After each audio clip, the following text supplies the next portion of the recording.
Oh my goodness. By golly, we got us a head frame. Do you like old Gold Rush Wild West history? I mean, honest to goodness, head frame there.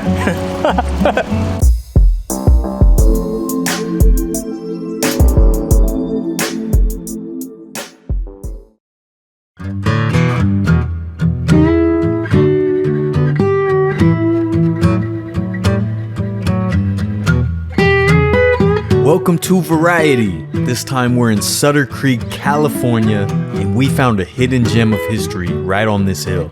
Another special treat for you guys. I mentioned in the Argonaut Mine episode that the three major mines around here was the Kennedy Mine, the Argonaut Mine, and the Eureka Mine. This is the head frame for the Eureka mining operation. It's pretty crazy that all three head frames survive.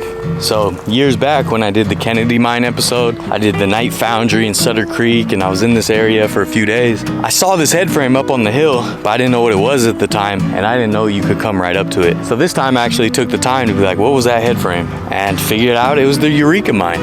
Couldn't believe it. There it is though.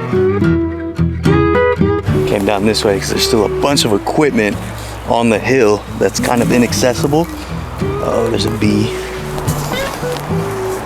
I'm wondering if this was a stamp mill down here.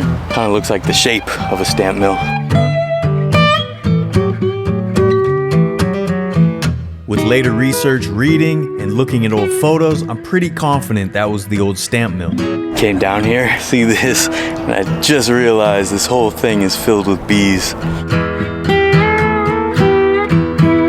All pollinating these little flowers, and I had to come back to get a photo. I don't want to get attacked by bees. Walk ginger, walk ginger. The Central Eureka Mine in Sutter Creek has a long and eventful history. Originally known as the Summit Mine, it was first established in 1855, but early efforts didn't uncover much gold. After several failed attempts and a brief shutdown in the 1870s, the property was reorganized in 1893 under the name Central Eureka Mining Company. That marked the beginning of more consistent operations and success. By the early 1900s, the mine started to show real promise. It reached impressive depths, eventually over 4,800 feet, and at its peak, it produced substantial amounts of gold and paid significant dividends to its shareholders. However, the deeper the miners went, the more difficult and expensive operations became. Ore quality declined, safety declined, and maintaining the tunnels became a challenge.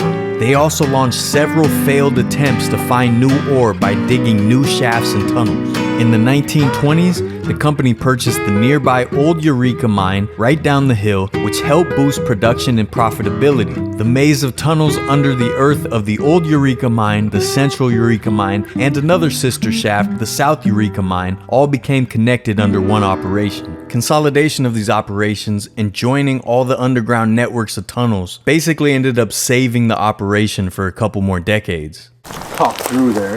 Yeah. But oh, look at the lizard. Big old lizard.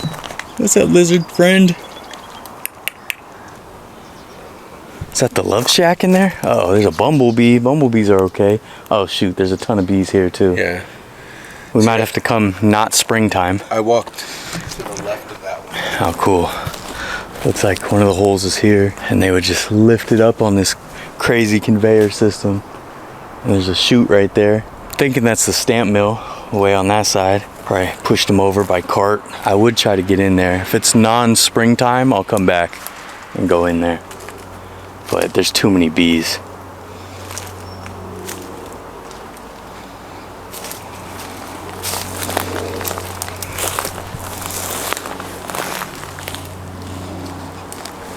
Maybe I can get there. Throughout the 1930s and 40s, the Central Eureka Mine was one of the top gold producers on the Mother Lode vein. Even during World War II, when most mines were shut down, it was kept in working condition in hopes of reopening. Operations resumed in 1946, but by the 1950s, rising costs and diminishing returns brought the mine to a close.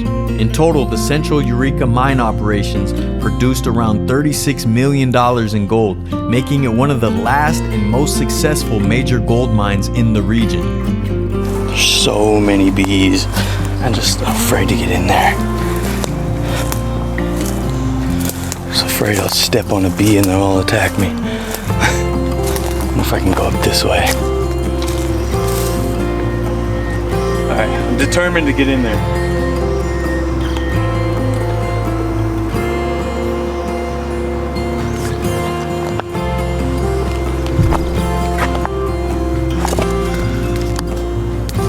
Looks like this was all filled in.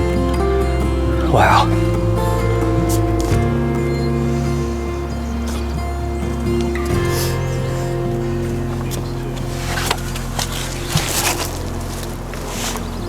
Through the Central Eureka Mine's history, it was a roller coaster. Some years it was a bonanza, some years it was falling into disrepair and losing money. Despite the turmoil and the back and forth, it ended up being one of the most successful gold mines in the region.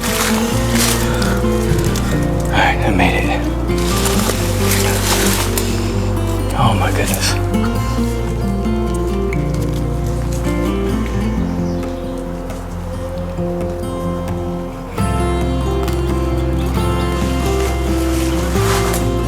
Alright, I made it in. I can see that there's not much in here. But I did it. Now, no more mystery. Oh, goodness. Now, how do I get back? Shoot. Try to go back the way I came.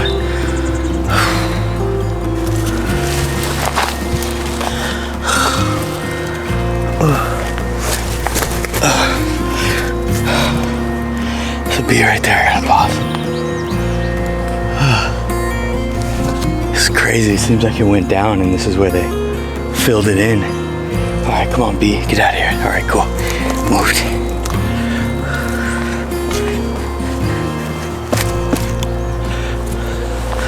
Alright.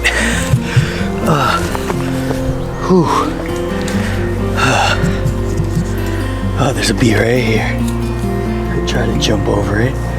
I'll just wait it out. I'll be patient. Patient and wait it out. Come on, B. Got my ankle. Now we both have bum ankles. Whew. I did it. I can say I got in. Left nothing on the table. Look at that. How cool. All right. I'm glad I walked around over here. I'm like, well, same as the other side. Yeah. Eureka Mine. The Central Eureka Mine sits in one of the most successful portions of the entire Mother Lode gold vein that runs through California's gold country.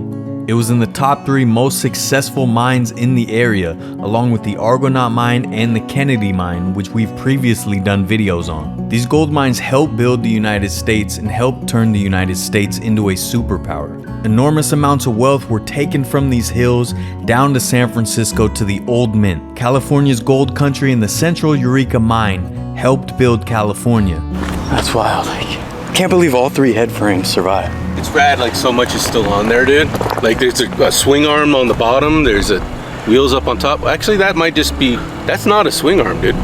That's just hanging there with a wire. This was the Central Eureka Mine or the Summit Mine. There's also a South and an Old Eureka Mine. So there's 3 all kind of connected to the same system that the same company owned. So if you look at all the old pictures, there's a ton of different buildings out here that are long gone. So I don't know if that was a stamp mill down there or not. Could have been anything really, but the way it was constructed definitely screams stamp mill to me. This originally wasn't going to be a full video, which is why I don't have a proper intro and outro, but I want to thank everybody who has supported the channel. You can become a member or join the Patreon for bonus behind the scenes episodes and extras. And make sure you're already subscribed and you can check out all the playlists, history, sports, museums, whatever. It's a variety of things, folks. Like, subscribe, share, do all the cool things that cool kids do. Something or Other tour is now Variety. Vertlife.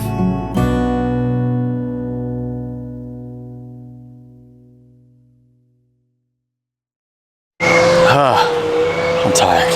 I hurt my ankle again. All right. Be careful. On the other side, I saw condoms and I see pants right there. So. Okay.